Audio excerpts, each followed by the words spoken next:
हमारा तो केवल इतना सा निवेदन है, जब तुम्हारे बच्चे दुकान पकड़ ले, जब तुम्हारी बहू रसोई घर पकड़ ले, तुम्हारे बच्चे अच्छे से दुकान चलाने लगे, काम करने लगे, तुम्हारी बहू अच्छे से रसोई घर में भोजन बनाने लगे, घर संभालने लगे, जब तुम्हारे बच्चे दुकान पकड़ लें, तुम्हारी बहुएं तुम्हारा घर रसोई घर पकड़ लें, तब तुम हाथ में पानी का लोटा पकड़ लो और माला पकड़ लो। बस एक लोटा जल चढ़ाना प्रारंभ कर दो। नी पकड़ोगे, 2-4 कदम चलने की आदत डालो। दिन भर सोफे पर पड़े रहते हो, मोबाइल रिमोट हाथ में पड़ा रहता है, पड़े पड़े घर में शरीर में बीमारी बढ़ती चली जाती है। दूध वाला दूध देने आता है, घंटी बजाता है तो भी नौकर जाता है, कोई आया तो नौकर दरवाज़ा खोलता है, भोजन वाली, कपड़े वाली, बर्तन वाली, भांडे वाली सब आती है, तुम अकेले केवल मोबाइल और टीवी, इसके सिवाय डेंटिंग पेंटिंग और कुछ भी। शरीर बेकार हो जाएगा, कोई काम नहीं आएगा। कम से कम 1 लोटा पानी लेकर जब तुम शंकर जी के मंदिर में चलकर जाओगी, पैदल चलकर जाओगी, तो लोग ये जान भी जाएंगे कि हमारे नगर की सेठानी कम से कम मंदिर आती है, और शरीर भी ठीक रहेगा और बाबा की शरणागति रहेगी। तुम्हारे बेटे दुकान पकड़ ले, तुम्हारी बहुएं घर पकड़ ले, रसोई घर पकड़ ले, तो तुम हाथ में 1 लोटा जल और हाथ में माला पकड़ लो। ये 2 चीज अगर नहीं पकड़ पाए तो फिर पलंग पकड़ लो। फिर डॉक्टर क्या कहेगा? पलंग पकड़ लिया, थायराइड गड़बड़ हो गया, शुगर ऊंची नीची हो रही, बीपी ऊंचा नीचा हो रहा, घुटने दुख रहे, कमर में गैप आ गया, न जाने कितनी कितनी बीमारियां मनुष्य को घेरती चली जाती है। उसका कारण इतना सा है कि तुमने सही समय पर माला नहीं पकड़ी, तुमने सही समय पर पानी का लोटा नहीं पकड़ा, तुमने सही समय पर शिव महापुराण नहीं पकड़ी, तुमने सही समय पर बाबा का नाम नहीं पकड़ा, इसलिए फिर बाद में पलंग पकड़ना पड़ा। पलंग पकड़ो, उससे पहले माला पकड़ो। पर कई लोगों की आदत रहती है, जब तक पलंग नहीं पकड़ते तब तक माला भी नहीं पकड़ते।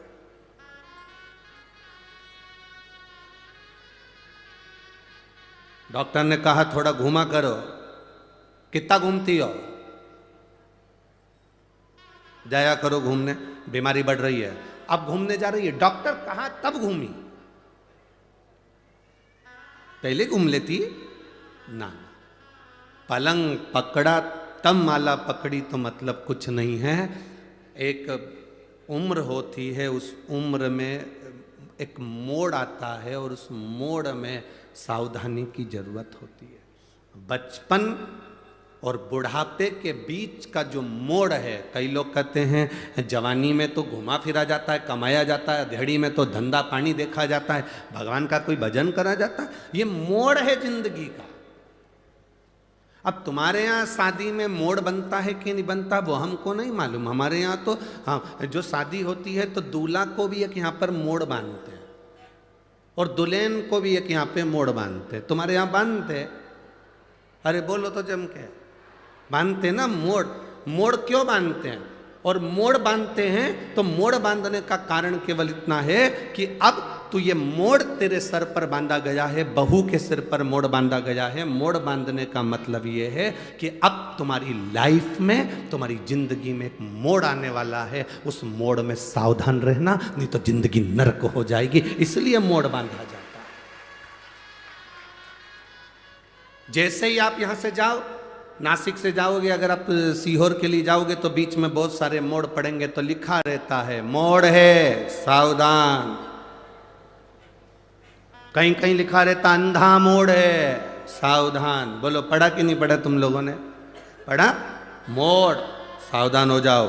ब्रेक हाथ में रखो, गियर का ध्यान रखो, गाड़ी की स्पीड कम करो। मोड़ है, मोड़ पर ध्यान रखना पड़ता है। उसी तरह बचपन में इतना ध्यान रखने की जरूरत नहीं, बुढ़ापे में इतना ध्यान रखने की जरूरत नहीं। जब बचपन धीरे धीरे निकल रहा हो और आप थोड़े से बड़े होते चले जा रहे हैं, तब तुम्हारी जिंदगी में मोड़ आएगा। उस मोड़ में तुम गुटखा, तंबाकू, सिगरेट, बीड़ी और गलत गलत मदिरा की बोतल नहीं, हाथ में एक लोटा जल पकड़ना, वो मोड़ तुम्हारी जिंदगी का सुख दे जाए। लाइफ में मोड़ आता है, जिंदगी में मोड़ आता है। ऐसा कोई व्यक्ति नहीं जिसकी जिंदगी में मोड़ नहीं आया। जब रोड पर मोड़ आता है तो मोड़ आएगा। शादी हुई तो मोड़ बांध दिया कि मोड़ आएगा। जिंदगी में कोई अपशब्द कहे, ताना दे, गाली दे, तुम बहू बनकर जा रही हो, ध्यान रखना मोड़ बंधा है। जिंदगी में मोड़ आएगा। कोई ताना भी दे तो बिल्कुल सहन लेना, कोई अपशब्द भी कहे तो सह लेना, कोई आड़ा टेढ़ा बोले तो सह लेना।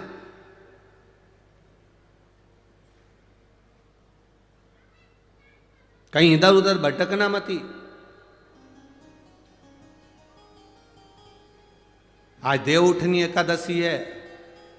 बेल भाजी आंवला, उठो देव सांवरा। देवता उठेंगे, तुम्हारे यहाँ के भी देवता बहुत सारे उठेंगे और बहुत शादियां होंगी, बहुत शादियां। विवाह चालू आज से हो जाए। उनको समझाना जिंदगी में मोड़ आए तो सावधान रहे। आते हैं मोड़। माता अहिल्या को देखकर ब्राह्मण की धर्म पत्नियों ने अपशब्द कह दिया जब उनके बस की नहीं रही। अब देखो, माता अहिल्या के पास में रहती हैं ब्राह्मण, उनके नजदीक में रह रहे हैं ब्राह्मण और ब्राह्मण की पत्नियां, बिल्कुल लगा हुआ घर है। कोई संत, कोई सदगुरु के पास में जो रहता है, फिर वही कथा कह रहे हैं, स्मरण में रहे। तीन को समझाना सबसे कठिन काम है। एक अपनी पत्नी को, दूसरा अपने पुत्र को और तीसरा अपने पड़ोसी को। समझाना कठिन है। पत्नी को समझाना भी कठिन है, पुत्र को समझाना कठिन है।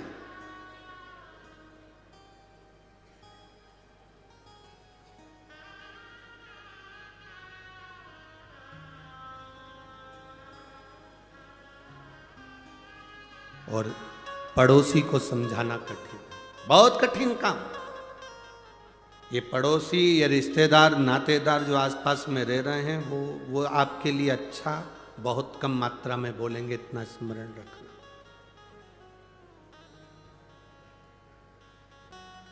दुनिया के लोग आपकी तारीफ कर देंगे, पर आपके नजदीक रहने वाला आपकी तारीफ नहीं करेगा। वो कुछ ना कुछ तुम्हारी बुराई कर देगा, आप शब्द कह देगा। कौन? किसको जानते हो? कहीं जाकर आप अपने नजदीक में कोई रह रहा हो, उससे पूछ, अरे कौन? वो प्रदीप मिश्रा। हट, वो तो बेवकूफ बनाए। सबको एक लोटा पानी दे दिया, चढ़ाओ, बीमारी भी ठीक हो रही है। पता नहीं क्या सीख के आया हो क्या। प्रदीप मिश्रा ने कभी ये नहीं कहा कि तुम मेरे पास 24 घंटे बैठे रहो। यहाँ इतने लोग बैठे हैं, ईमानदारी से कहना, आप लोगों से मिलने का भी हमको समय नहीं रहता। हम भी बाबा का भजन करते हैं, निवेदन आपसे इतना करते हैं कि आप भी करो। उसने हमें पकड़ा है, संभाला है, तो वो आपको भी संभालेगा। हमारे पास बैठकर क्यों समय बर्बाद। ये आविष्कार भूसे, श्री आविष्कार जी भूसे हमसे कहते हैं, गुरुजी और महाराज हों तो मिलते भी हैं, बातचीत भी करते हैं। आप तो बस केवल अगर मिलने का भी दिन होता है, आप कहते हो कि कथा 5 दिन की होती है तो पीछे के 2 दिन मिलते हो, 7 दिन की कथा होती है तो पीछे के 4 दिन मिलते हो। पर आप मिलते भी तो 1 मिनट के, बस आए, उठे और चल दिए अपना पाठ करने के लिए।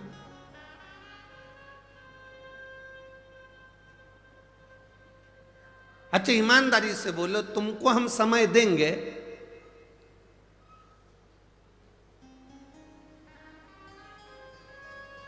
तो तो हमारे दुख की घड़ी में तुम क्या हमको समय दोगे? सब अपने अपने खेत में, दुकान पर, नौकरी में लगे रहोगे। उसको समय देंगे तो वो हमारी दुख की घड़ी में हमारे सामने खड़ा मिलेगा। तकलीफ की घड़ी में वो खड़ा।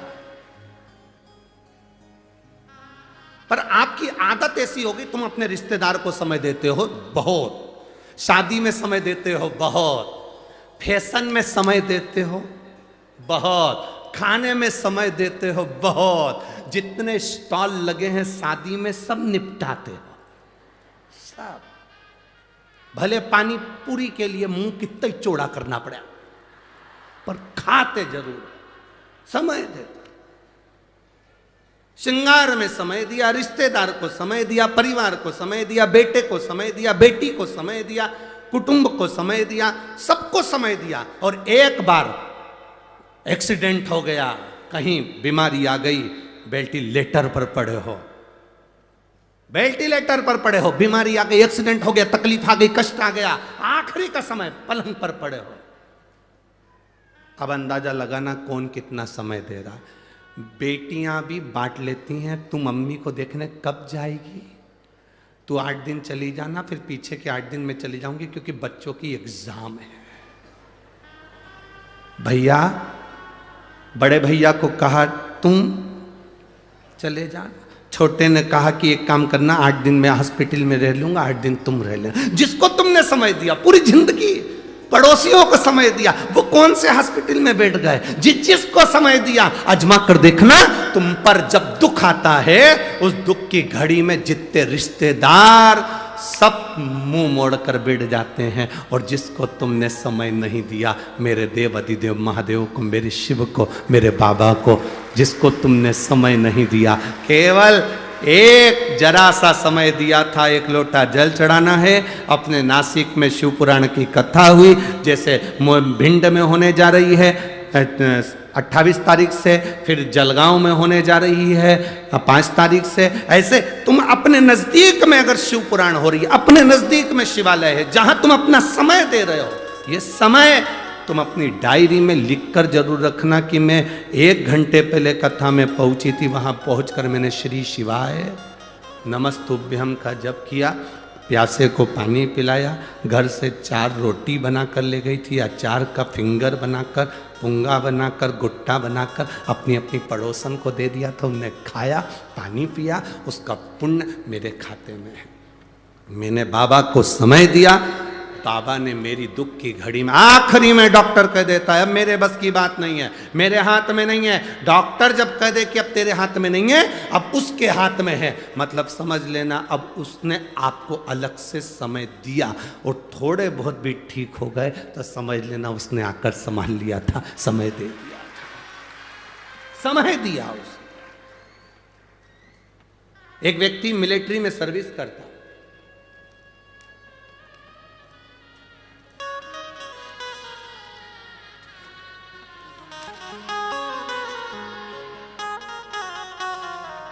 एक पत्र तो यही पढ़ लो, देखो वो मिलिट्री का तो ठीक है। मैं चित्रा ईश्वर परदेसी, रहने वाली हूँ कालाराम मंदिर के पास, पंचवटी, नासिक। कहीं बैठी हैं हाथ उठा सकती हैं या स्वयं खड़ी हो जाए। अगर कहीं बैठी हो तो खड़ी हो या हाथ हिलाएं। मैं चित्रा ईश्वर परदेसी, रहने वाली हूँ कालाराम मंदिर के पास, मेरा मोबाइल नंबर ये है। कहीं बैठी हो तो हाथ हिला सकती हैं, कहीं पर बैठी हो तो अपना हाथ हिला सकते हैं। मैं चित्रा ईश्वर परदेसी, रहने वाली कालाराम मंदिर के पास, पंचवटी, नासिक। मेरा मोबाइल नंबर ये है। आप लोग टीवी स्क्रीन पर, आस्था चैनल पर या एलईडी पर इस पत्र को हमारे साथ में पढ़ सकते हैं। हम जितने पत्र पढ़ते हैं आप सबको पढ़ सकते हैं हमारे साथ में। अपनी अपनी एलईडी पर पत्र को अवश्य पढ़ें। मैं चित्रा ईश्वर परदेसी, रहने वाली हूँ कालाराम मंदिर के पास, पंचवटी, नासिक में मेरा लड़का कुमार योगेश परदेसी, इसकी किसी बीमारी के कारण किडनी फेल हो गई। किडनी फेल हुई, उसे अस्पताल में भर्ती कराया तो डॉक्टर ने उसकी किडनी बदलने का बोला। हमने, मेरे पति ईश्वर परदेसी अपनी किडनी देने को तैयार हो गए, उसकी जांच हो गई और किडनी देने की तारीख आ गई। इसमें हमारी जिंदगी बहुत कष्टमय से गुजर रही थी गुरुदेव। तब हमारे पहचान वालों ने, आप पत्र में पढ़ रहे होंगे, हमारे पहचान वालों ने कहा टीवी पर शिव महापुराण की कथा चल रही है, वो कथा सुनकर शंकर भगवान को 1 लोटा जल डालना, समर्पित करना प्रारंभ करा और शिव जी का चढ़ा हुआ जल अपने बेटे को पिलाना प्रारंभ करा। बेटे की किडनी बदलना थी, उसके डायलिसिस होते थे, इतने डायलिसिस होते थे कि 2 दिन के अंदर डायलिसिस का क्रम चलता था। अब किडनी बदलने की तारीख आ गई। एक बार वापिस डॉक्टर के पास उनको ले जाया गया। डॉक्टर देखकर अचंभे में पड़ गया, आश्चर्य में पड़ गया कि इसकी किडनी ने काम करना प्रारंभ कर दिया और डायलिसिस भी बंद हो गया। अब दवाई भी नहीं खाती, डायलिसिस भी बंद हो गया और बाबा ने उसको संभाल लिया। दीदी ने एक लाइन बहुत अच्छी लिखी है, ओ भोला सब दुख काटो, ओ भोला सब दुख काटो। इसमें लिखा डायलिसिस पूर्ण तरह से बंद हो गया, उसकी दवाई बंद हो गई और मेरे बेटे की किडनी ने काम करना प्रारंभ करा। अब वो बहुत अच्छे से सब कार्य कर रहा है, कोई चिंता नहीं। ये शिव भक्ति। कौन आया उस समय पर? पिता अपनी किडनी देने को तैयार हो गया, माँ अपनी किडनी देने को तैयार हो गई। परिवार में टेंशन आकर खड़ा हो गया। डॉक्टर के हिसाब से बीमारी बड़ी थी, किडनी चेंज होना थी, पर बाबा पर भरोसा करा, आपने उसको समय दिया। ए मेरी नासिक की जीजियों और मेरे नासिक के जीजाओं, सावधानी रखना। आप अगर देवाधिदेव महादेव को समय दे रहे हो, आप शंकर भगवान को समय दे रहे हो, शिव महापुराण में समय दे रहे हो, जाकर पंडाल में बैठकर कथा का रसतत्व ग्रहण कर रहे हो, टीवी पर मोबाइल पर कथा को श्रवण कर रहे हो, आपने अपने कीमती समय में से थोड़ा सा समय अगर मेरे बाबा को दिया है तो ये निश्चित है अंत समय प्रभु आना पड़ेगा, वचन दिया तो निभाना पड़ेगा। आए ना आए प्रभु कुटुंब कबीरा, अंत समय प्रभु आना पड़ेगा, वचन दिया तो निभाना पड़ेगा, अंत समय प्रभु आना पड़ेगा, वचन दिया तो निभाना पड़ेगा। ये आपने जो उसको समय दिया, उसने आकर आपको साथ लिया, वो संभाल लिया।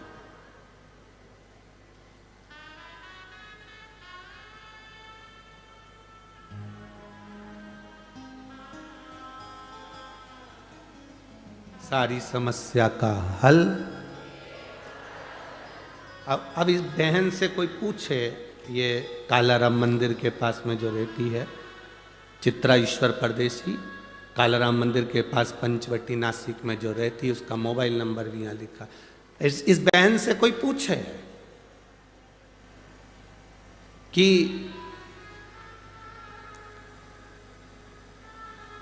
ऐसा कभी हो सकता है डॉक्टर के हिसाब से कि किडनी बदलने जा रही हो, डायलिसिस चल रहे हो और वो सब ठीक हो सकता है? क्यों नहीं होगा? जब आप भगवान के भरोसे रहते हो, उस पर सब कुछ छोड़ देते हो। एक पत्र में एक पुलिस, एक भाई मिलिट्री में जॉब करता था,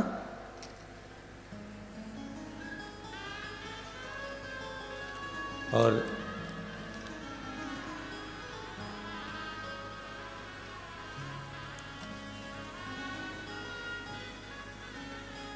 उर्मिला संदीप बड़गुजर, नासिक पार्थोड़ी फाटा मोबाइल नंबर ये है, कहीं बैठी हैं तो हाथ हिला से, आप ही हैं?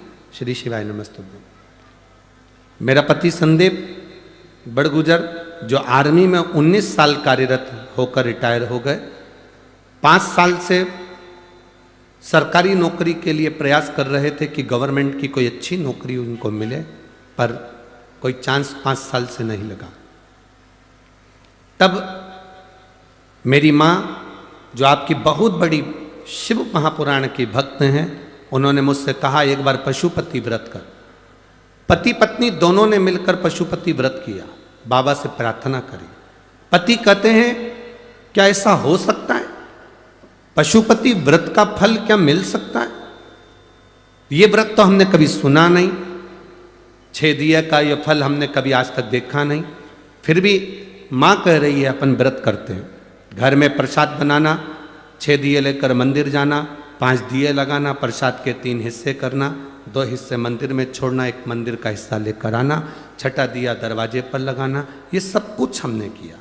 बाबा, पर बाबा तो बाबा है गुरुदेव, मैं आपको धन्यवाद देती हूँ, मेरे पति की नौकरी पुलिस विभाग में लग गई, मैं बाबा को धन्यवाद देने के लिए। बैठिए बहन, एक बार हाथ हिला दो। हर हर महादेव। शिव तत्व इसी को कहते हैं।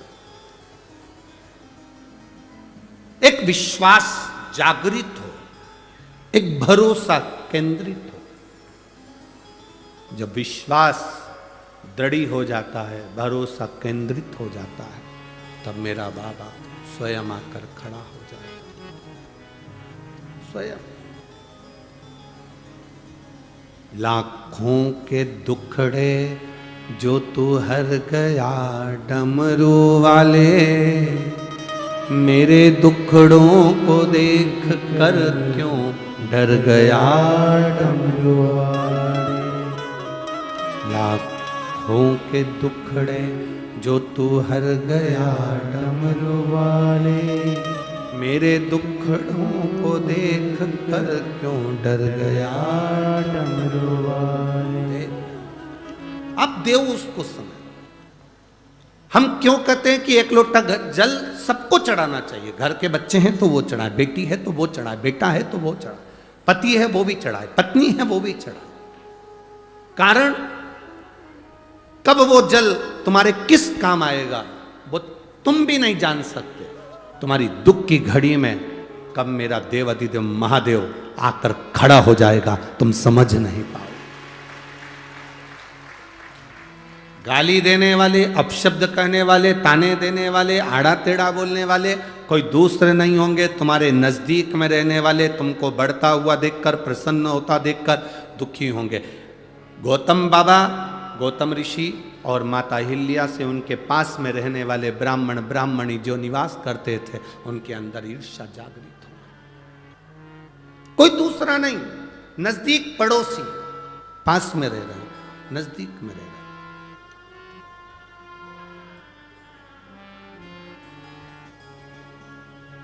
आप कभी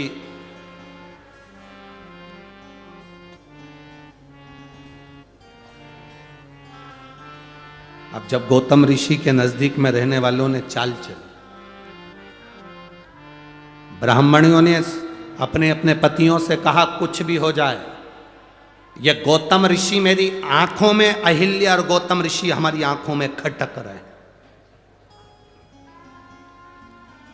जब व्यक्ति बहुत उन्नति की ओर बढ़ता जाता है, तरक्की की ओर बढ़ता जाता है, तो कई लोग ऐसे हैं नजदीक में रहने वाले, उनकी आंखों में खटकने लगता है। खटक रहा। तुम रोज रोज शंकर जी के मंदिर में जल चढ़ाने जाओ तो तुम खटकने लगोगे लोगों को। ये चल दी सियोर वाला महाराज की चेली, ये देखो हो गई पागल, ये भी टीवी पे कथा सुन सुन।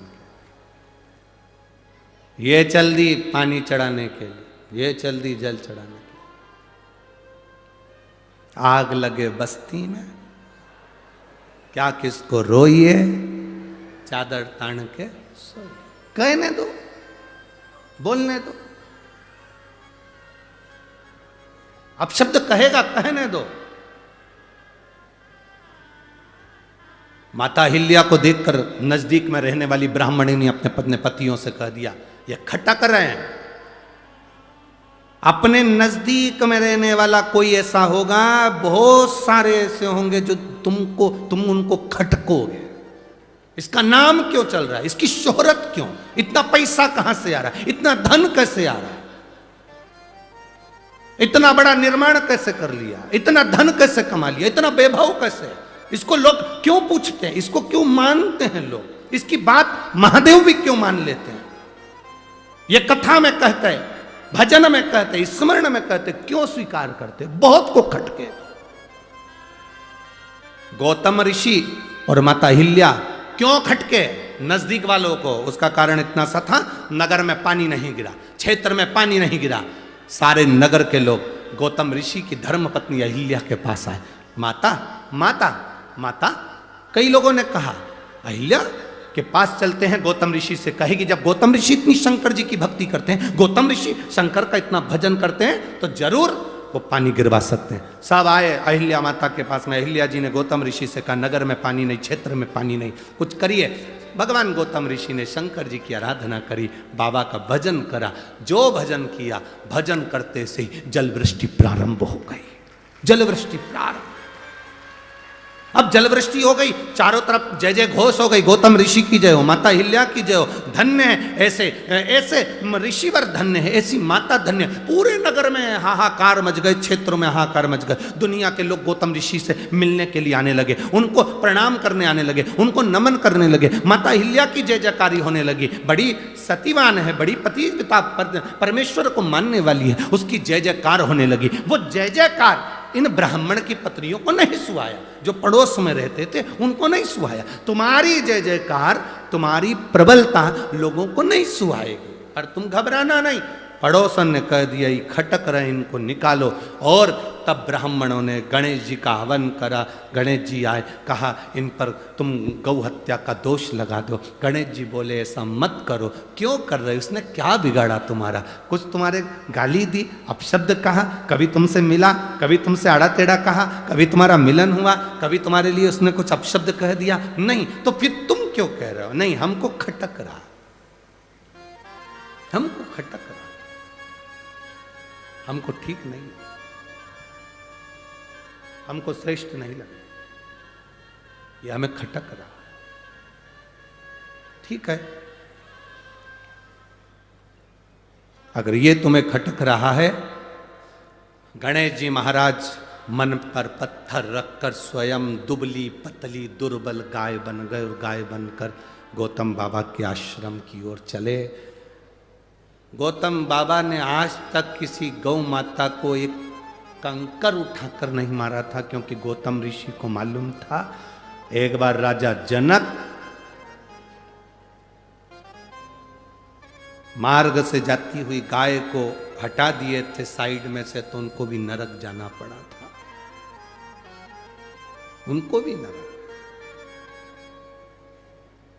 अब उनके स्मरण में है गौ माता की भक्ति किसको कहते हैं, उन्होंने नहीं उठाया।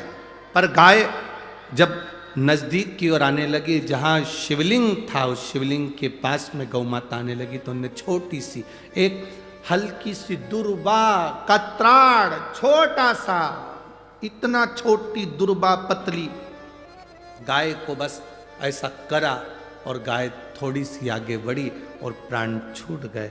सारे ब्राह्मण ब्राह्मण इकट्ठे हो गए, ये गौतम बाबा की गौ हत्या कर दी, इनको धक्के मारकर निकाल दो। निकालने की तैयारी हो गई, अब शब्द कहा, गौतम ऋषि की आंख में जल भर गए।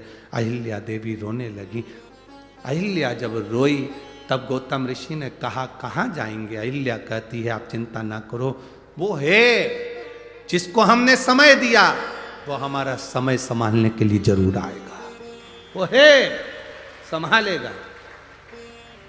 जिन ब्राह्मणों ने गाली दी, जिन ब्राह्मणों की पत्नियों ने अपशब्द कहा, गौतम ऋषि उन ब्राह्मणों के घर गए, प्रणाम किया। आप बताओ गौ हत्या का दोष कैसे मिटेगा।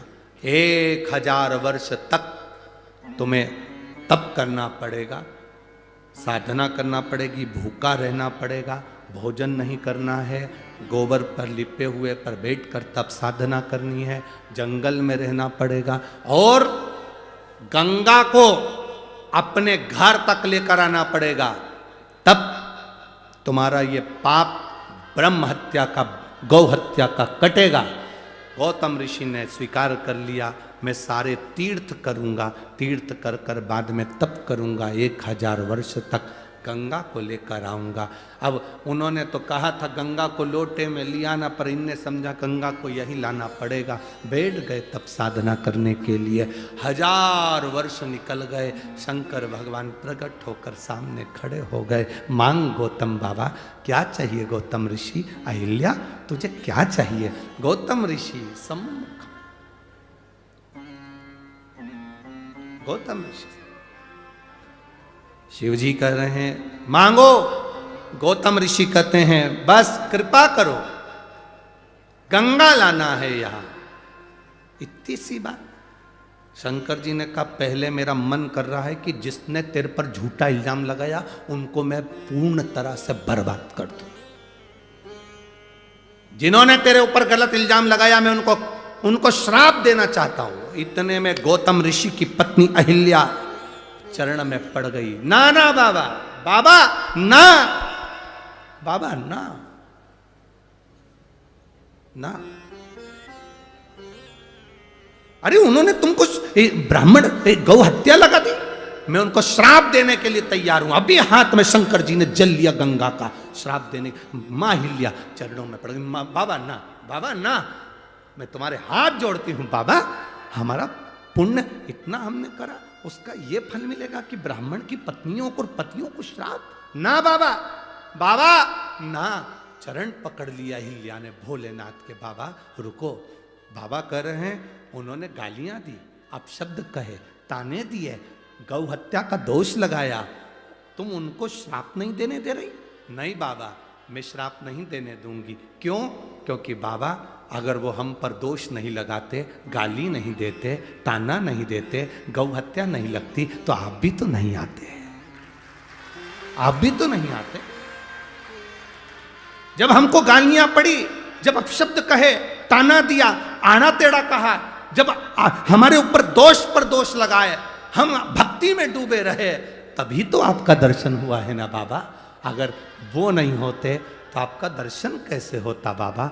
बस आप मिल गए ना बाबा, उनको छोड़ो, आप तो गंगा को लाइए।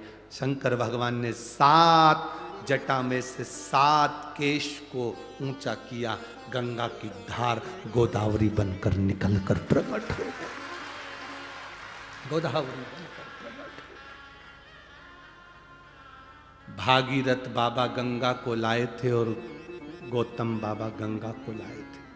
भागीरथ बाबा जिस गंगा को लेकर आए उसको भागीरथी कहा गया, और गौतम बाबा जिस गंगा को लेकर आए उसको गोदावरी कहा गया। भागीरथ बाबा जिसको लेकर आए उसे भागीरथी कहते थे, और गौतम बाबा जिसको लेकर आए उसको ये। जब तक अपशब्द लोग नहीं कहेंगे तब तक भगवान भी नहीं मिलता साहब। आड़ा टेढ़ा कहेंगे तुम्हारा मन हटेगा, अपशब्दों से दिल कछोटेगा, तब तो भगवान के पास जाओगे, तब तो भगवान के पास जाओगे।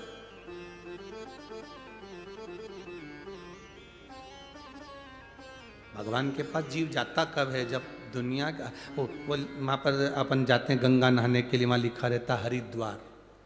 क्या लिखा है? बोलो बोलो, जम के बोलो। हरिद्वार। हरिद्वार का मतलब क्या होता है? जब अपना द्वार बंद हो जाए तो हरि का द्वार खुला है। अपने द्वार से जब धक्का दे दिया जाए तो हरि का द्वार खुला है।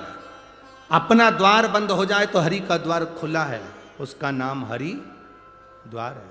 तुम्हें सब ठुकरा दे तब उसके पास जाओ, सब धक्का दे दे तब उसके नजदीक, सब अपशब्द कह दे तब उसके करीब में जाओ। और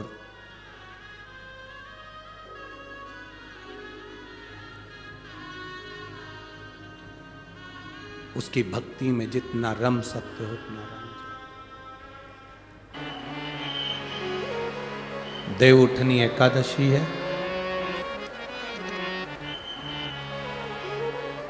माँ गोदावरी का पवित्र भूमि, त्र्यंबकेश्वर बाबा की साक्षी, कपालेश्वर महादेव की साक्षी,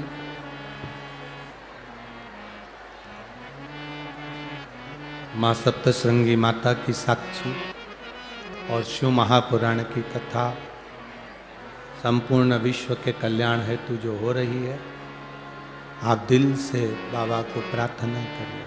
दिल से कार्यकर्ताओं को भी जहाँ जगह मिले वहाँ बैठकर बाबा से प्रार्थना करिए। इतनी बड़ी एकादशी आज आपको मिली है यहाँ,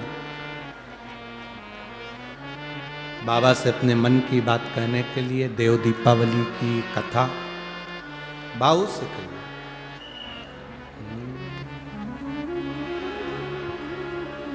श्री शिवाय नमस्तुभ्यं,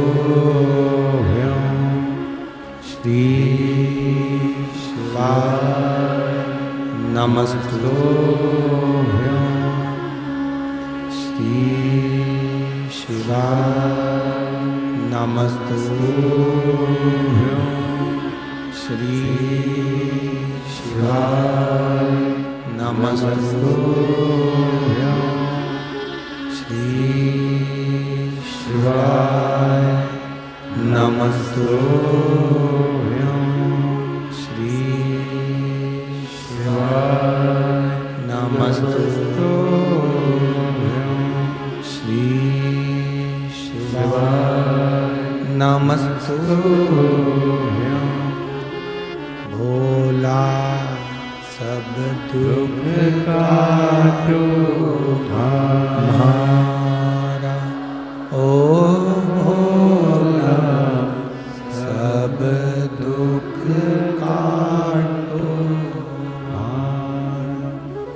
शिव शंकर जपो तेरी माला, भोले बाबा जपो तेरी माला, भोला सब दुख काटो हमारा, ओ भोला सब दुख काटो हमारा। वेश है मंगलकारी,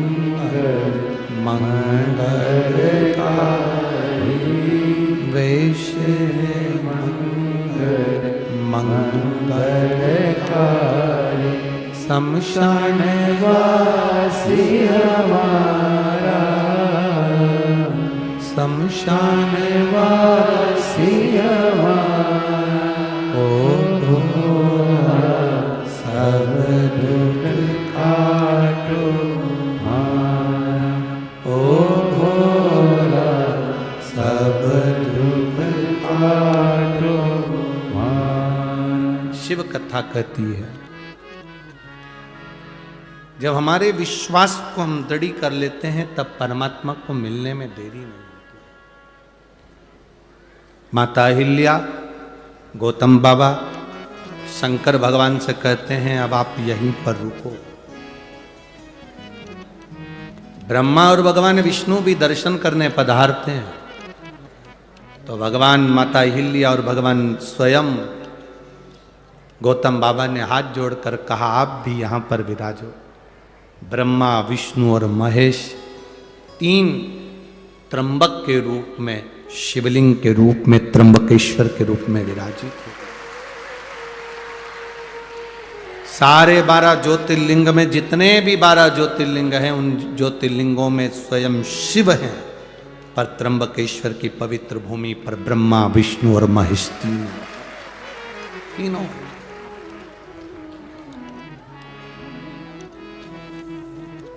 कितने किस्मत वाले हो जी आप लोग, आपके भाग्य की सराहना हो कि त्र्यंबकेश्वर की पवित्र भूमि के नजदीक में रह रहे हो। अपने अपने घर जाकर एक बार राइनोन से नजर उतरवा लेना, ये शिव की कृपा है, ये बाबा की करुणा है। आप अगर शंकर के नजदीक में हैं तो आप भाग्यशाली हैं। शिव के नजदीक में अगर आप हैं तो आप भाग्यशाली हैं। बाबा तो बाहर रहता है, उसका नियम है, नासिक यहां रह गया, त्र्यंबकेश्वर वहां रह गया, दूर है वो शहर से, एकांत। आप लोग अगर कुबेरेश्वर धाम आए होंगे तो आप लोगों ने दर्शन करा होगा, सीओर 9-10 किलोमीटर उधर रह गया और कुबेरेश्वर बाबा इधर, कुबेर भंडारी इधर। आप में से कितने लोग हैं जो कुबेरेश्वर धाम कभी आए हो? आए हो सब लोग? रखिए आप, कभी मौका मिले तो जिंदगी में एक बार कुबेरेश्वर बाबा की उस धरा पर आकर कंकर शंकर रखकर उसकी पूजन कर कर उससे दिल से प्रार्थना कर कर जरूर आना। जो दे मांगा वो दिया, जो मांगा वो दिया, वो देता जरूर। कई लोग आते हैं दिवाली मनाने के लिए, दीपावली के अवसर पर आते हैं। आज कई लोग कह रहे थे गुरुजी देव दीपावली आज है क्या? अब हम उनको क्या कहें कि कथा चल रही है, देव दीपावली यहाँ कथा 25 को विराम होगी और 26 तारीख की देव दीपावली है। 25 को तो यहाँ विराम हो जाएगा, 26 को आएगा ना देव दीपावली का पर्व। तो बाबा क्या देता है ये आपको मालूम पड़ेगा। आपको कल कथा में कहा था देव दीपावली के दिन 7 दीप 7 पुष्प का पूजन अवश्य करें, खजाना लुटाता है। जैसे हमारे यहाँ कुबेरेश्वर धाम पर दिवाली के दूसरे दिन सुबह 9 बजे से 12-1 बजे तक खजाने का काम रहता है। बाबा का जो दीपावली का खजाना रहता है वो लुटाया जाता है, वो दिया जाता है। लोग उसको लेने के लिए दीपावली की रात्रि को वहाँ पहुँचते हैं, विश्राम करते हैं, लेते हैं, सुबह चले, फिर उसको अपने अलमारी तिजोरी में लोग रख ले, फिर पहुँच जाते हैं अगले साल। बाबा इतना भर देता, फिर पहुँच जाते। शिव कृपा, शंकर। एक पत्र आया है, मेरा नाम रुपेश आहिर है, मैं नासिक में राणा प्रताप चौक सिड़कों का निवासी हूँ। कहीं बैठे हों तो हाथ हिला सकते हैं, अगर कहीं बैठे हों तो हाथ हिला सकते हैं। मेरा नाम रुपेश आहिर है, नासिक में राणा प्रताप चौक सिड़कों का निवासी हूँ। कहीं बैठे हों तो हाथ हिला सकते हैं, अगर कहीं बैठे हों। इधर बैठे हैं क्या? दिख रहा है आपको? चैनल में आए? बच्चा लाए हैं क्या साथ में? बाबू आया है उनका? नहीं लाए? लाए हैं, बच्चे को लाए हैं, उसको बुलाओ, यहीं से ले लो उसको। हाँ बुला लो यहाँ से। मेरा नाम रुपेश आहिर, नासिक आहिर है, नासिक में राणा प्रताप चौक सिड़कों का निवासी हूँ। मेरा लड़का गौरांश आहिर है, 2.5 साल का है। 5 महीने पहले उसको कैंसर हो गया। कैंसर इतना प्रबल हुआ कि संभलने का मौका नहीं दे पा रहा। हम लोग बहुत डर गए। 2.5 साल के बच्चे को 5 महीने पहले जो कैंसर हुआ वो बहुत विचित्र था। हमारी पड़ोसन रोज 1 लोटा जल चढ़ाने शिव मंदिर जाती है और वो बहुत तेज तेज चिल्ला कर कहती है श्री शिवाय नमस्तुभ्यम। हमने उससे पूछा तू चिल्ला कर कहती है श्री शिवाय नमस्तुभ्यम, ये क्या है?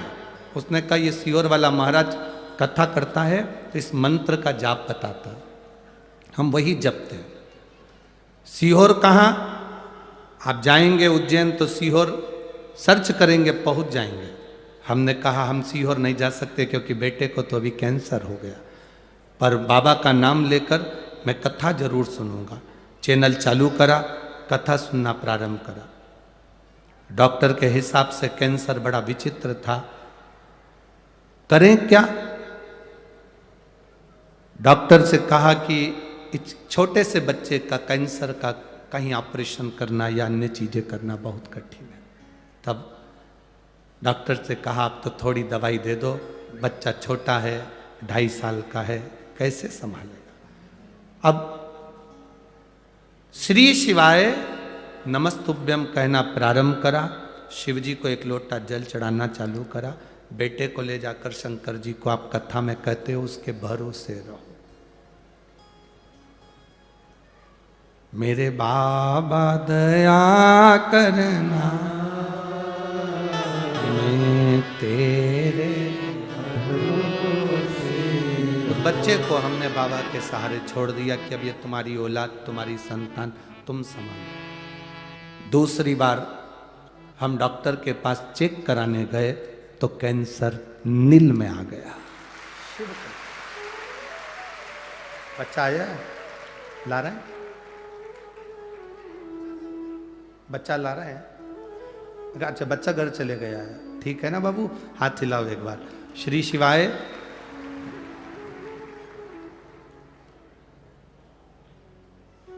ये भेज रहा हूं, बाबू को देना, ठीक है।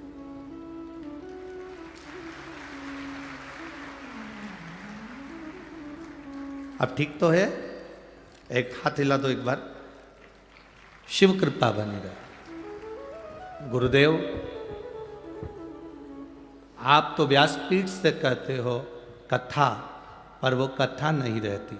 गुरुदेव वो मेरा बाबा खुद कहता है और सुनता है। शिव कथा है, उसको सुनो। बैठिए बहन। श्री शिवाय नमस्ते। उसके भरोसे पर रहना, उसके सहारे रहना, उसके विश्वास पर दृढ़ रहना, यह बहुत जरूरी। जब तक हम उसके भरोसे पर नहीं रहेंगे तब तक वो साथ का नहीं।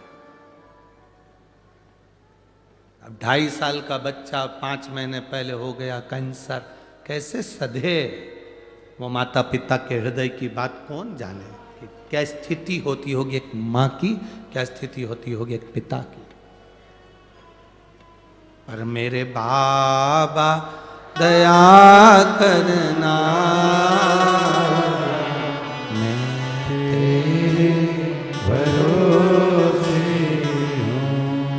ना घर के भरोसे हो, ना परिवार के भरोसे हो, मेरे बाबा दया करना, मैं तेरे भरोसे हूँ। भोले बाबा दया करना,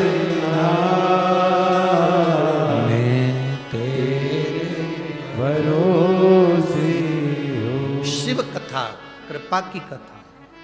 एक माँ ने एक पत्र में लिखा, उसका 8 साल का लड़का मर गया, 8 वर्ष का बेटा मर गया, माँ पागल जैसी हो गई।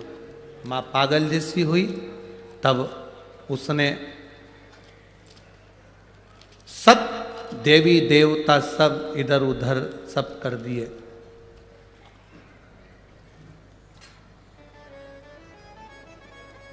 मैं मंगला ताराचंद महाले, मैं बाबा की का वर्णन करूं। मेरी बेटी किरण सोनवड़े सिडको, उसका 8 साल का एकलौता बेटा स्कूल में गिरने की वजह से मर गया।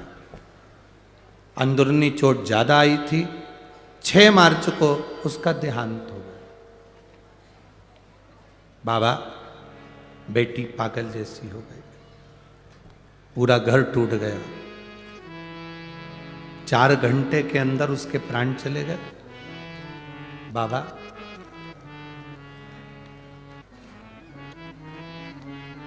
चार घंटे में उसके प्राण निकल गए। गुरुदेव बेटी ने कहा मैं देवता नहीं पूछूं, भगवान का भजन नहीं करूं। उसी तारीख को जब मेरा बेटा गया है, मुझे वो ही बेटा वापिस चाहिए तो मानूं तेरे महादेव को, तो जानूं कि कुबेरेश्वर महादेव कुछ है, कथा में कुछ है। बाबा मैं क्या वर्णन करूं, बाबा तो बाबा है।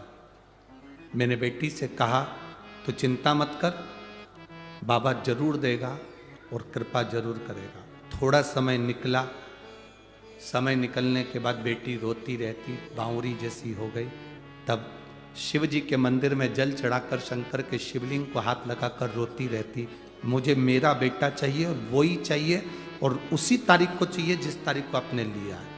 बाबा की ऐसी कृपा हुई, मेरे 8 साल के बेटे का फोटो लगा रही हूँ जो मरा। आप उसको एलईडी पर, टीवी पर देख सकते हैं। मेरे 8 साल के बेटे का मैं फोटो लगा रही हूँ जो मरा, उसका फोटो लगा रही हूँ, जो स्कूल में गिर गया था और मर गया था। मैं बाबा का क्या गुणगान करूं। बाबा ने मुझे उसी तारीख को मेरा बेटा 1 साल में प्रदान कर दिया, जिसका फोटो मैं दूसरे नंबर पर लगा रही हूं, जिसका फोटो मैं लगा। शिव कथा ओ घड़ी है, उसका मैं फोटो लगा रही हूं जो बेटा मुझे वापिस दिया है मेरे बाबा ने। अरे लुटा दिया भंडार काशी वाले ने, कर दिया माला माल काशी वाले ने। जो मांगा वो देता है, झोली वो भर देता है। जो मांगा वो देता है,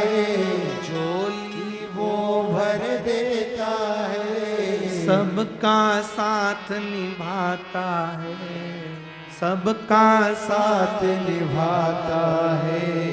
वो काशी का रखवाला है, वो काशी का रखवाला। जो मांगा वो दे दिया, भंडार भरना उसका काम। बोल कुबेरेश्वर महादेव की। हम सहारे हैं उसके, हम उसके भरोसे पर जी रहे। किसी ने एक पत्र में लिखा था, क्या भक्त को इतना जिद्दी होना चाहिए? क्या भक्त को इतना जिद्दी होना चाहिए? हम कहते क्यों नहीं होना चाहिए। भक्त भी तो उसी के हैं जो जिद्दी है। भक्त भी तो उसी के हैं जो विष पी सकता है, चंद्रमा मस्तक पर ले सकता है, गले में सोने के कंठे नहीं रुद्राक्ष धारण कर लेता है, जो बाघंबर पहनकर भस्म रमाकर दिन रात भक्ति में डूबा रहता है। कोई वो साधारण नहीं, उसके भक्त साधारण नहीं, आपकी भक्ति साधारण नहीं। आप उसके सहारे जी रहे, आप उसके भरोसे जी रहे, आप उसके सहारे जी रहे। क्यों नहीं मिलेगा? समय आता, आगे वर्णन किया है, बड़ा सुंदर संवाद कहा। आपकी भक्ति का जो बल है, आपका जो विश्वास, आपकी जो दृढ़ता, आपका जो आनंद, कहे माता अहिल्या स्वयं भगवान गौतम बाबा ने ब्रह्मा विष्णु और महेश तीनों को एकत्रित कर दिया इस पवित्र भूमि पर। पवित्र भूमि पर तीनों को, तीनों प्रकट। हमारे बीच में संत साधु महोदय पधारे हैं, एक बार जोरदार ताली बजाकर। ब्रह्म कुमारी की बहनें भी आई हुई हैं, उनका भी साधुवाद। सबके चरणों को नमन करता हूं। शिव तत्व की प्राप्ति इसी को कर। आपकी एकाग्रता, आपका विश्वास टूटे ना। और मेरी जीजियों, ऐ मेरी नासिक की बहनों,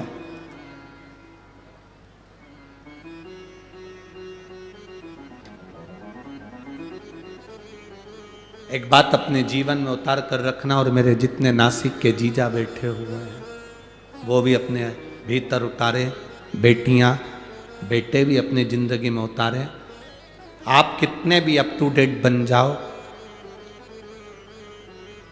आप कितने भी विद्वान बन जाओ, आप कितनी भी पढ़ाई कर लो, कितने भी अफसर बन जाओ, पर इतना याद रखना कि अंत समय में, आखिरी में तुमने जितनी डिग्रियां प्राप्त करी है, वो डिग्री काम नहीं आती।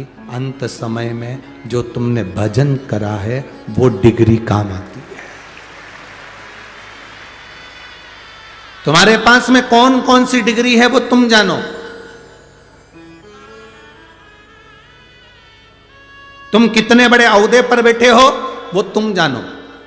तुम्हारे पास में कितनी बड़ी पद है, कितनी बड़ी प्रतिष्ठा है वो तुम जानो। ये इंजीनियर की डिग्री और ये सारी डिग्रियां सीए की हो, डॉक्टर की हो, कलेक्टर की हो, एसपी की हो, कमिश्नर की हो, मंत्री की हो, संतरी की हो, कलंतरी की हो, ये सारी डिग्रियां केवल यहीं पृथ्वी पर चलती है। वहाँ तो एक डिग्री चलती है कि मुख से भगवान का भजन कितना किया है, परमार्थ का कार्य कितना किया है, भूखे को भोजन कितना कराया, प्यासे को पानी कितना पिलाया, वो डिग्री वहाँ चलती।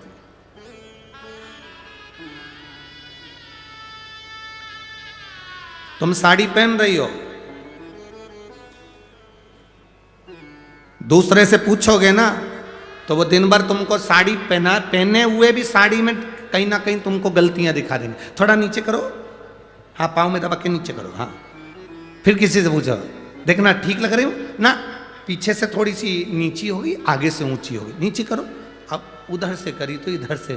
फिर किसी से पूछो, अब ठीक है, पटली थोड़ी गड़बड़ है, अब इस डाल।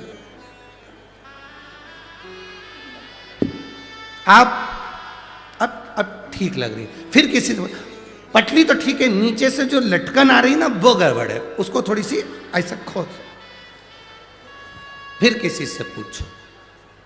पूरी अगर दूसरे से पूछोगे, 10 लोगों से पूछोगे तो कभी आप सफल नहीं हो सकते। अपना श्रृंगार करा है, कहीं किसी से मत पूछो, दर्पण के पास जाओ, कांच के सामने जाकर खड़े हो जाओ, कांच आपको बता देगा कि आप कैसे लग रहे हो। कांच के सामने जाओ।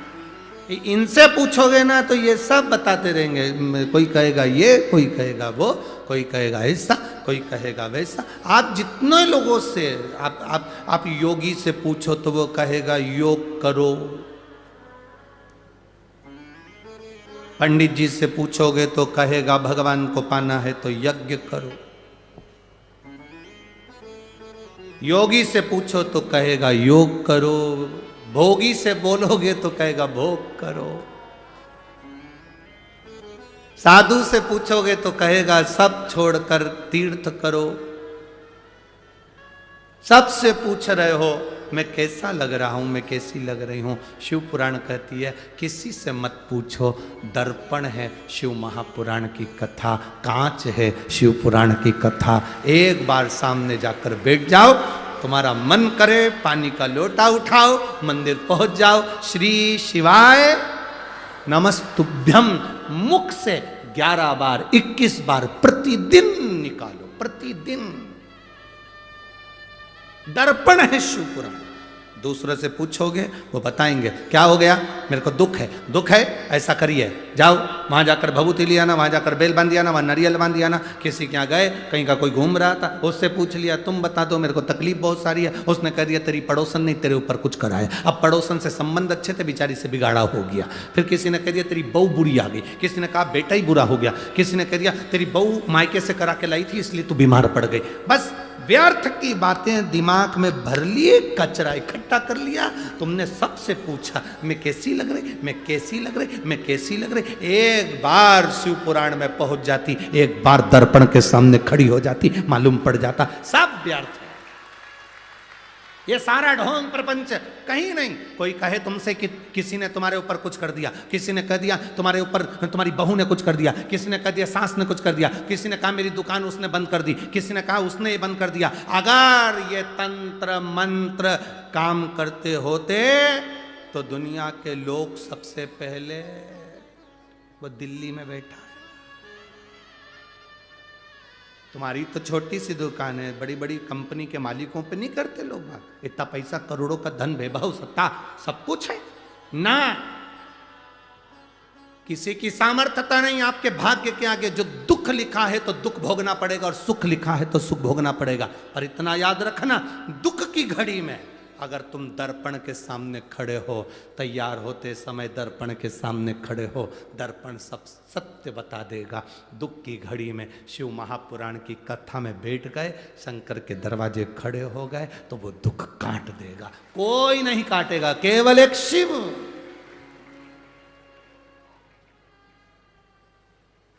भगवान ओघड़दानी तुम्हारी तकलीफ काट देगा। आखिरी में मिलना भी किससे? उसी से तो जाकर मिलना है। प्राण छूटने के बाद तुम में से कितने लोग हैं जो कहीं और लेकर जाते होंगे? हमको तो नहीं लगता मरने के बाद सब लोगों को शमशान लेकर जाते हैं। नासिक में और कहीं ले जाते हो 5 स्टार होटल में तो बात दूसरी। तुम्हारे यहां मरने के बाद लोगों को अगर कहीं क्लब मिलब में ले जाते हो तो बात दूसरी। वाटर पार्क मरने वाले को लेकर जाते हैं? अरे बोलो तो जम के। नहीं हो सकता है नासिक की मेथड अलग हो, डिजाइन अलग हो कि यहाँ मरने वाले को हमारे यहाँ हम 5 स्टार होटल में लेके पहले उनको सुला देते हैं, फिर सब पार्टी मनाते हैं, इसके बाद उनको आखिरी में तुम कहीं 5 स्टार ले जाओ, सुपर स्टार ले जाओ, चाहे ट्विंकल स्टार, तुम्हारी मर्जी पड़े जान ले जाओ, पर आखिरी में मुर्दे को तो शमशान ले जाना ही पड़ेगा। और शमशान में कोई दूसरा मिलने वाला नहीं। एक जिसको श्राप लगा था दक्ष प्रजापति का, शिव तुझे श्राप देता हूं, तू शमशान में निवास करेगा। शंकर भगवान कहते हैं मुझे कहीं जाना ही नहीं पड़ेगा, आखिरी में सब मुझसे मिलने यहीं आ जाएंगे।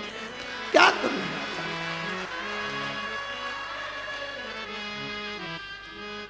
क्या करूं? पार्वती जी ने शिव जी से एक बार कहा था, देखो प्रभु सब इधर उधर जाते हैं, लक्ष्मी जी भी जाती है, सरस्वती भी जाती है, इंद्राणी भी जाती है, इंद्र भी जाते हैं, विष्णु भी जाते हैं, तुम कहीं नहीं जाते। भगवान शंकर के मैं जाकर करूंगा क्या? सबको यहीं आना है, मैं जाकर क्या करूंगा? शमशान एक ऐसी जगह है, व्यक्ति कितने भी गंदे कपड़े पहनकर मरा हो, आखिरी में उसको नहलाकर, इत्र लगाकर, तैयार कर कर, डेंटिंग पेंटिंग कर फिर अच्छे कपड़े में लपेट कर लेकर जाए। जिंदा हो तब तक तुम्हारे कपड़े का नाप लिया जाता है, मरने के बाद डायरेक्ट जाकर कह दो कपड़े वाले के यहाँ, भैया मर गया, कफन देना, जरा कपड़ा देना, बिना नाप के दे देता है। उसको कैसे मालूम कि इतनी हाइट होगी? जिंदा थे, कंपनी का कपड़ा पहना, ये कंपनी का, वो कंपनी का, घड़ी पहनी कंपनी की,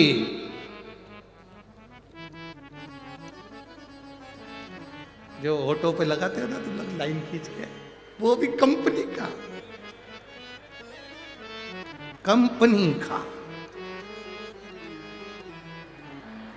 कंपनी का, सब चीज कंपनी की, बिंदी भी कंपनी की। केवल जीते जी कंपनी याद रखी, नहीं ब्रांड का पहनूंगा, ब्रांड का पहनूंगा, कंपनी का पहनूंगा। मरने के बाद भी लिख के जाना रेमंड का पिना।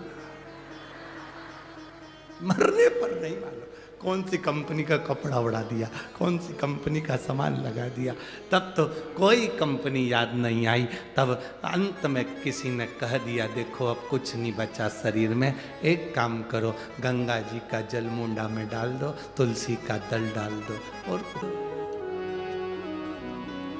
व्यक्ति भगवान को नहीं भजना चाहता, मरते मरते भी उसकी चित्तवृत्ति में रहता है, मरते मरते भी। एक व्यक्ति के 4 बेटे हैं, प्राण छूटने का समय, डॉक्टर ने कह दिया अंतिम सांसें चल रही है, अंतिम सांस, डॉक्टर ने कह दिया प्राण छूटने वाले, अंतिम सांस चल।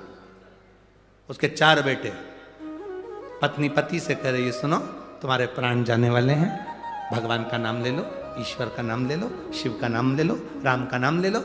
पति ने कहा मेरा बड़ा बेटा कहाँ है? पत्नी बोली वो डॉक्टर को छोड़ने गया है। थोड़ी देर बाद पत्नी ने कहा भगवान का नाम लो, देखो अब सब छोड़ दो, ये मोह माया, भगवान का नाम लो, अंतिम सांसें चल। मेरा दूसरा बेटा कहाँ है? दवाई लेने गया है। देखो फालतू की बात मत करो, तुम भगवान का नाम लो, राम नाम, कृष्ण नाम, शिव नाम बोलो। फिर बोला तीसरा बेटा कहाँ है? पाँव दबा रहा। थोड़ी देर बाद फिर उठ के बोला चौथा बेटा कहाँ है? बस तुम्हारे लिए नारियल पानी लेने गया है। इतने में मरता हुआ व्यक्ति उठकर बोला चारों की चारों यही मर रहे हैं तो दुकान पर कौन गया है? दुकान पर कौन बैठा? अंत समय प्राण छूट रहे, दुकान याद आ रही, भजन नहीं याद आ रहा, राम नाम, कृष्ण नाम, शिव नाम याद नहीं आ रहा, अंत समय में भी दुकान याद आ रही। कैसे भजन हो? कैसे? शिव कथा कह रही है। षडानंद कार्तिकेय का जन्म हुआ। षडानंद कार्तिकेय को प्रकट करने का कारण केवल इतना था, तारकासुर का वध करना था। तारकासुर जो शिव का उपासक है, शंकर का उपासक, शिव की भक्ति में जो डूबा हुआ है वो तारकासुर है। अब लोग कहते हैं असुर है, राक्षस है। हाँ, असुर है, राक्षस है, पर भगवान का भजन करता। राक्षस भी शिव जी को भजते हैं। हाँ,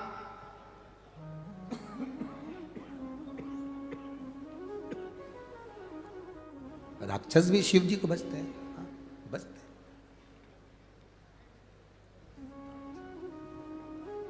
अच्छा अच्छा तो सब अपनाना चाहते हैं। ए मेरी जीजियों, जीजाओ, अच्छा अच्छा तो सब अपनाना चाहते हैं, ताजी रोटी तो सब खाना चाहते हैं, बासी कौन खाएगा? अच्छों से संबंध सब रखना चाहते हैं, बुरों से कौन रखेगा?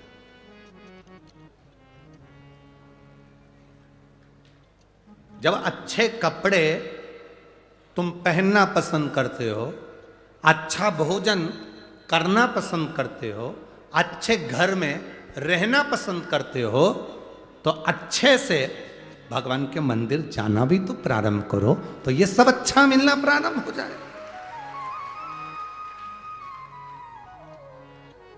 जो मनुष्य का शरीर मिला, मानव की देह मिली, जो ये शरीर 83,99,999 योनि काटने के बाद ये शरीर मिला। 84 लाख में नंबर का ये शरीर है। 83,99,999 योनियां कटी, तब हम मनुष्य बने। और ये मानव शरीर यूं ही कमा दो। तुम्हारे गांव में, तुम्हारे शहर में, तुम्हारे खेड़े में तुम्हारा जीजा पटवारी बन जाए। कौन बन गया पटवारी? जम के बोलो, जम के। जीजा, तुम्हारे जीजा जी पटवारी बन गए। तो जीजा जी क्या कहते हैं? देखो मैं पटवारी बन गया हूं, तुम्हारे गांव का हूं, तुम्हारे खेड़े का हूं, तुम्हारे नगर का हूं, जितने काम करवाना है अब भी करवा लेना। मैंने सुना है मेरा ट्रांसफर होने वाला। तो तुम क्या करोगी? जल्दी जल्दी, जीजा जी पटवारी हैं, जल्दी का खसरा निकलवा, जमीन के कागज निकलवा, जो करवाना अब भी करवा लो, क्योंकि जीजा जी, बोलो बोलो, जम के बोलो, पटवारी हैं। और जीजा जी ने कह दिया जो करवाना अभी करवाओ, ट्रांसफर हो जाएगा मेरा तुरंत। थोड़े दिन के बाद मेरा ट्रांसफर होने वाला है, इसलिए तुम्हें जो करवाना है, अभी मैं पटवारी हूं तो कर लूंगा। जितना अच्छा अच्छा काम करवाना है, जितना तुम्हें काम करवाना है अब भी करवाओ, फिर मेरा ट्रांसफर हो जाएगा। उसी तरह भगवान के भक्त कहते हैं अभी मेरा मनुष्य का शरीर मिला है, मतलब मैं पटवारी हूं। जितना दान करना है कर लो, भजन करना है कर लो, पुण्य करना है कर लो, नाम जाप करना है कर लो, फिर मेरा ट्रांसफर हो जाएगा। ये शरीर गया, ट्रांसफर हुआ, फिर ना भजन कर पाओगे, ना कीर्तन कर पाओगे, ना नाम जाप कर पाओगे, नाम स्मरण कर पाओगे, भगवान की भक्ति कर ही नहीं सकते। ना कर सकते।